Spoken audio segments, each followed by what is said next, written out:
Vishnu sir ಸಮಾಧಿ ಒಟ್ಟಿಗೆ ಏನು ನಡೀತೋ ನಡಿಬಾರ್ದಿತ್ತು ಅನ್ನೋದಕ್ಕಿಂತ ಹೆಚ್ಚಾಗಿ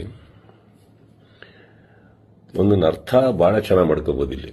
ಏನಂದರೆ ಒಬ್ಬೊಬ್ಬರಿಗೆ ಒಂದೊಂದಿಲ್ಲಿ ನಮ್ಮದೇ ರಾಜ್ಯ, ನಮ್ಮದೇ ಊರು, ನಮ್ಮದೇ ಕಲಾವಿದರು.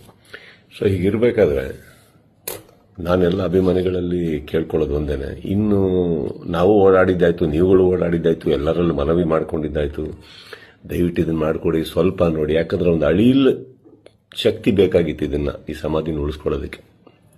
ಯಾರಿಗೆ ಅಧಿಕಾರದಲ್ಲಿದ್ದು ಯಾರಿಗೆ ಆ ಶಕ್ತಿ ಇತ್ತು ಅವ್ರ ಬಗ್ಗೆ ಹೇಳ್ತಾ ಇದ್ದೀನಿ. ಸೊ ಅದು ಮಾಡಲಿಲ್ಲ ಅಂದಾಗ ಇನ್ನು ಅವ್ರನ್ನೆಲ್ಲ ವಿಷ್ಣು ಸರ್ನ ನಾವು ನೋಡಿ ಬೆಳ್ಕೊಂಡು ಬಂದಮೇಲೆ ಒಂದಂತೂ ನಾವು ಕಲೀಲೇಬೇಕಾಗಿರೋದು, ಇನ್ನು ಭಿಕ್ಷೆ ಮಾಡೋ ಅವಶ್ಯಕತೆ ಇಲ್ಲ, ಕೇಳ್ಕೊಳ್ಳೋ ಅವಶ್ಯಕತೆ ಇಲ್ಲ, ಕೇಳೋ ಅವಶ್ಯಕತೆನೇ ಇಲ್ಲ, ಮುಗಿದೋಯ್ತಲ್ಲ. ಮಾಡಾಗಿದೆ, ಮಾಡಬೇಕು ಅಂತ ಇದ್ದಿದ್ರೆ ಇಷ್ಟೊತ್ತಿಗೆ ಮಾಡಿರೋರು. ಮಾಡಿಲ್ಲ ಅಂದಮೇಲೆ ಎಲ್ಲರೂ ಒಂದು ಅರ್ಥ ಮಾಡ್ಕೊಳ್ಳಿ, ಯಾರು ಏನು ಹೇಗೆ ಎತ್ತಿಟ್ರು ಇದು ನಾವೇ ಅಂತ ತೋರಿಸ್ಕೊಟ್ಟಾಗಿದೆ. ಇನ್ನಿದರಲ್ಲಿ ನೀವು ಅರ್ಥ ಮಾಡ್ಕೊಳ್ಳೋಕೆ ಎಷ್ಟಿದೆ ಅರ್ಥ ಮಾಡ್ಕೊಂಡ್ಬಿಟ್ಟು ಇನ್ನು ನಾವೇನು ಮಾಡಬೇಕು ಅಂತ ನೋಡ್ಕೋಣ.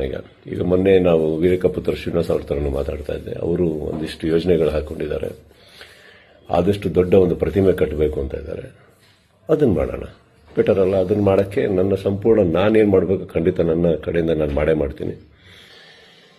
ಎಲ್ಲರಿಗೂ ಒಂದು ನೋವಾಗಿದೆ ಅನ್ನೋದೊಂದು ಗೊತ್ತು. ರಾತ್ರಿ ಅದು ನಡೆದಾಗ ಹೇಳಿತನವೂ ಹೌದು, ಮಾಡಿದವ್ರದ್ದು ಬಿಡಿ. ಆ್ಯಂಡ್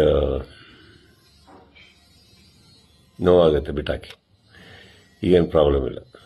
10 ನಿಮಿಷ ಕಣ್ಣೀರು ಹಾಕಬೇಕು, 11 ನಿಮಿಷ ನಾವೇನು ಮಾಡಬೇಕು ಅಂತ ಯೋಚನೆ ಮಾಡಿ ಮುಂದೆ ಹೋಗೋದು ನನ್ನ ಅಭ್ಯಾಸ. ನೀವೆಲ್ಲರೂ ಅದೇ ಮಾಡ್ತೀರಾ ಅಂದ್ಕೊಂಡಿದ್ದೀನಿ. ಕೈ ಚಾಚಿದ್ದು ಸಾಕು, ಇನ್ನೇನು ಮಾಡಬೇಕು ನಾವು ಮಾಡೋಣ. ಜೈ ವಿಷ್ಣು ಸರ್.